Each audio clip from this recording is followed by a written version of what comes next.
बिस्मिल्लाहिर्रहमानिर्रहीम।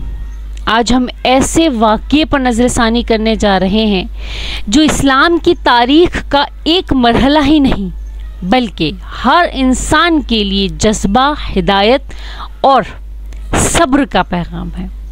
सैयदुश शहादा नवासे रसूल सल्लल्लाहु अलैहि वसल्लम की शहादत का पैगाम है। हज़रत इमाम हुसैन रज़ियल्लाहु ताला अन्हु ने कूफा जाने का तब फैसला किया जब हुक्मरान जुल्म और गुमराही को आम कर चुका था, समझ आई, उसका बोल बाला कर चुका था। तब इमाम हुसैन रज़ियल्लाहु ताला अन्हु ने कूफा जाने का फ़ैसला किया और वहाँ पर अपनी जान, माल, घर वाले सब लौटा दिए, लेकिन हक से पीछे नहीं हटे। बात समझ आ रही है? कुरान मजीद में सूरह बकरा में अल्लाह ताला का इरशाद है कि और उन्हें अल्लाह की राह में कत्ल किया गया जो जुल्म का शिकार हुए। अल्लाह अकबर। हज़रत इमाम हुसैन रज़ियल्लाहु ताला अन्हु ने जालिम हुक्मरान की बेत से इनकार कर दिया।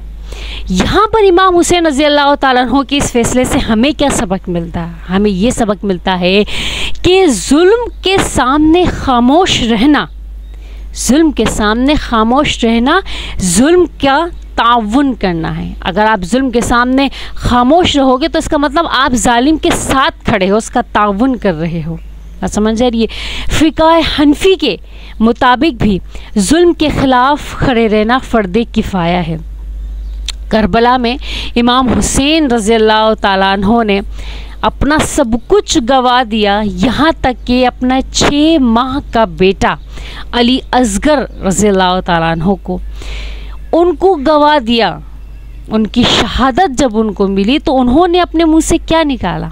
सिर्फ़ और सिर्फ एक ही लफ्ज़ निकाला और वो ये कहा कि इन्ना लिल्लाहि व इन्ना इलैहि राजिऊन। अल्लाहु अकबर। ये सब्र का वो मकाम है जहाँ पर हर इंसान कज़ा व क़दा पर रज़ा में खो जाता है। बात समझ आ रही? यानी कि अल्लाह ताला के फ़ैसलों को मुकम्मल तौर पर तस्लीम करता है, यानी किसी किस्म का कोई गिला नहीं, कोई शिकवा नहीं, सिर्फ़ और सिर्फ अल्लाह की रज़ा को पूरी खुशनुदी के साथ तस्लीम करता है, कबूल करता है। ये सब्र का वो दर्जा था इमाम हुसैन रज़ियल्लाहु ताला अन्हु का कि उन्होंने अपने तमाम अहलो अयाल को खो दिया। उसके बाद अपने 6 माह के बेटे अली असगर रज़ियल्लाहु ताला अन्हु उनको भी जब गवा दिया तो उन्होंने सिर्फ़ और सिर्फ एक जुमला कहा, इन्ना लिल्लाहि व इन्ना इलैहि राजिऊन। अल्लाहु अकबर। इमाम हुसैन रज़ियल्लाहु ताला अन्हु की शहादत पर हमको ये सबक मिलता है कि जब दीन को बचाना हो तो अपना सब कुछ खो देना चाहिए, अपना सब कुछ कुर्बान कर देना चाहिए, अपना सब कुछ दाव पर लगा देना चाहिए। जब दीन की बारी आ रही है, जब दीन की बात आती है तो ना माँ, ना बाप, ना बहन भाई, ना रिश्तेदार, ना बीवी, ना बच्चे, ना माल और दौलत, कुछ भी नहीं। हर चीज़ को आपने कुर्बान करना है, दाव पर लगा देना है। सही मुस्लिम की हदीस है कि रसूलुल्लाह सल्लल्लाहु अलैहि वसल्लम ने इरशाद फरमाया कि मैं तुम्हारे दरमियान 2 चीज़ें छोड़कर जा रहा हूँ। नंबर 1 किताबुल्लाह, नंबर 2 मेरे अहले बेत। समझ आई? इमाम अबू हनीफा रहमतुल्लाह अलैह और तमाम अहले सुन्नत उलमा का इस पर इक्तिफा है। इस पर तमाम उलमा का एक ही बयान है कि अहले बेत से मोहब्बत करना ईमान का हिस्सा है। समझ आई? इमाम अबू हनीफा रहमतुल्लाह अलैह और अहले सुन्नत के तमाम उलमा कराम ने अहले बेत से मोहब्बत को ईमान का हिस्सा करार दे दिया है। फ़िक़्ह हनफ़ी के नज़दीक गम का इजहार करना जायज़ है, गम का इजहार करना जायज़ है, लेकिन सीना को भी करना, अपने आप को मारना, सेल्फ हार्म जैसे अमल को मना किया है। आप जुल्म का इजहार करो लेकिन सुन्नत के इन मुताबिक करो। सबसे पहले तो बात ये आती है कि जब आपके ऊपर कोई दुख आता है, कोई दर्द आता है, तो आपको सबसे पहले सब्र करना है। इमाम हुसैन रज़ी अल्लाह ताला अन्हु ने जब सब्र किया तो हमें उनकी पैरवी करनी चाहिए कि नहीं करनी चाहिए, है ना। जो लोग इमाम हुसैन रज़ी अल्लाह ताला अन्हु को मानते हैं, जानते हैं, पहचानते हैं, मोहब्बत करते हैं, तो वो उनके अमल पर अमल भी करें। जो उन्होंने अपनी ज़िंदगी में अमल किया तो उनको चाहिए, जो हम लोग जो मोहब्बत करते हैं इमाम हुसैन रज़ी अल्लाह ताला अन्हु से, तो उनके रास्तों पर हमें चलना चाहिए ना। जो उन्होंने अमल किया, हम देखो जब आप किसी से मोहब्बत करते हो तो आप उसके जैसे अमल करते हो, ठीक है ना। जैसे उसको पसंद आए मैं वो अमल करूं। तो इमाम हुसैन रज़ी अल्लाह ताला अन्हु ने जब अपने पूरे अहलो अयाल को भी गंवा दिया, खो दिया, तो उन्होंने सिर्फ और सिर्फ इन्ना लिल्लाहि व इन्ना इलैहि राजिऊन कहा, उन्होंने सब्र किया। तो आपको भी, हमको भी सब्र करना है। गम के इजहार के लिए आंसू बहा लो, रो लो, सजदे में गिर जाओ, अल्लाह से दुआएं करो। और इसमें आपको तो खुशी मनानी चाहिए कि दीन की खातिर हमारे अहबाबों ने, हमारे सहाबाओं ने कितनी कुर्बानियाँ दी है कि जब जाके हमें ये थाली में हलवे की तरह क्या मिला है, दीन मिला है।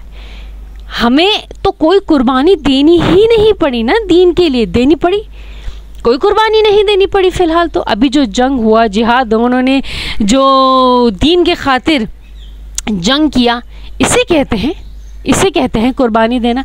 जो ईरान ने किया, जो गाज़ा वालों ने किया, इन लोगों ने किया ना।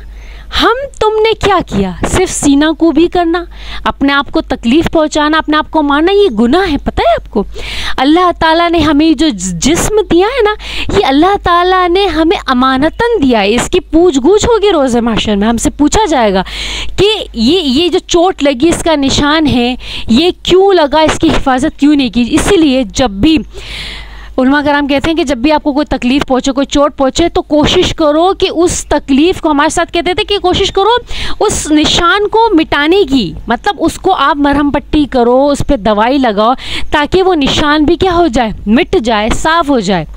क्योंकि ये जिस्म अल्लाह ताला ने हमें अमानतन दिया है, ये अल्लाह की अमानत है, हमें इसकी हिफाजत करनी है। बजाय हिफाजत करने की आप उस पर कट लगा रहे हो, आप उसको मार रहे हो, पीट रहे हो, ये तो गलत बात है ना। देखो इमाम हुसैन रज़ी अल्लाह ताला अन्हु ने अल्लाह और उसके रसूल सल्लल्लाहु अलैहि वसल्लम के अहकामात की पैरवी की, दीन को बचाया। जब अल्लाह की रज़ा के लिए सब कुछ किया, तो आपको भी अल्लाह की रज़ा मुक़द्दम रखनी चाहिए। सीना कूबी करना, खुद को मारना, पीटना, ये सब गुनाह है, मना है, ये ऐसा नहीं करो। आपको देखो, अगर गम हो रहा है, दुख हो रहा है, तो आप रो लो, अल्लाह से दुआ करो, नमाज़ें पढ़ो, निफले पढ़ो और इबादत करो। जितना हो सके आप इबादत में गुजारो, अपना वक्त रोज़े रखो, तो आप अपने दर्जात अल्लाह के सामने बढ़वाओ। बात समझ आ रही? अपनी रैंकिंग बढ़ाओ अल्लाह के सामने कि हाँ, हमने जो जंग हुई, जो जिहाद हुआ, हम उसके साथ, उनके साथ खड़े हैं, उनके अहलो आयाल की शहादत में हम लोग खड़े हो। कितना बड़ा मकाम मिला है यार। देखने की बात तो ये, मुझे तो ऐसा लगता है कि हमें गम तो नहीं करना चाहिए, बल्कि हमें तो खुशी होनी चाहिए कि यार शहादत का रुतबा मिला। शहादत का रुतबा मिलना, क्या इस पे क्या गम खाना चाहिए? नहीं नहीं नहीं नहीं, जिसको शहादत का रुतबा मिल जाए उससे बड़ा खुशनसीब और क्या हो सकता है। मैं चाहती हूँ, मैं दुआ करती हूँ कि अल्लाह पाक तो मुझे शहादत का रुतबा देना, मेरे साथ, मेरे माँ बाप को, मेरे बहन भाइयों को, उनकी अज़वाज को, उनके बच्चे को, मेरे बेटे को, अल्लाह पाक तो शहादत का रुतबा अता फरमाना। अपनी दीन की इतनी खिदमत ले और इस खिदमत लेते हुए हम लोगों को दीन की राह में शहादत अता फरमाना, ये तो सबसे बड़ी खुशी का मकाम है। हमें तो खुशी मनानी चाहिए, मुझे ऐसा लगता है। तो अगर आपको शहादत मिलती है, आपके सामने दो ऑप्शन रखे जाए कि आपको ऐसे ही मरना है या पे आपको शहादत हासिल करनी है, आप डेफिनेटली शहादत पर उंगली रखोगे क्योंकि आप मुसलमान हो। बात समझ आ रही मेरी? तो शहादत पे रोना, सीना को भी करना, ये तो मना है, ये तो मना है ना। देखो, शहीद का तो गुस्ल भी नहीं है, तो जब गुस्ल नहीं है तो फिर आंसू कैसे? बात समझ आ रही? तो इसीलिए मुहर्रम जो है ये कोई रोने धोने का महीना नहीं है, बल्कि ये हमारे साल का इफ्तिताह है।